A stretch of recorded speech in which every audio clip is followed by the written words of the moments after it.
goobtani ay u jeedin ayaa waxa ka dhacay shil la yaab leh goobjoogyaal goobta joogan ayaa waxay ii sheegeen sida tan jinaanguni Salman Mahmoud Ali walal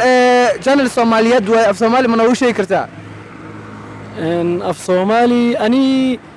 meesh waa joogti ki joogti waa ahay laakiin ki arkays markaas si fiican u arkays ma ki markaas arkays waa kan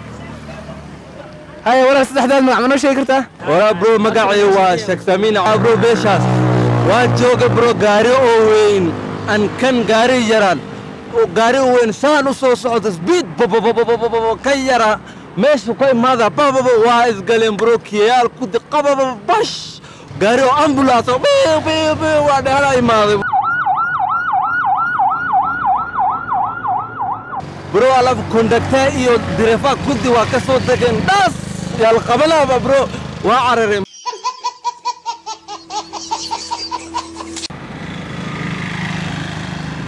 هاي برو haya unaweza niambia kenye imetendeka kwa barabara hapa hii accident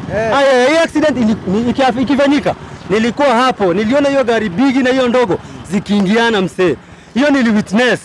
niliona ni kama sijaona wacha hiyo kitu inakaa kama video uliza swali yako sasa driver watu wamekuaje watu kwanza hiyo lori sijui kama ilikuwa inakaa kama imebeba viazi lakini vile iligongana ni watu walimwagika hapo wengi driver nini conductor wote walishuka wakakimbia nikiwaangalia hivi okay driver alikuwa amevaa nini lakini bro hapo hata hiyo story nimeambiwa na huyu jamaa muulize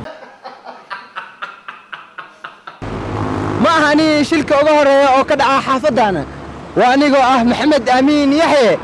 Somali Ribbon Nairobi Kenya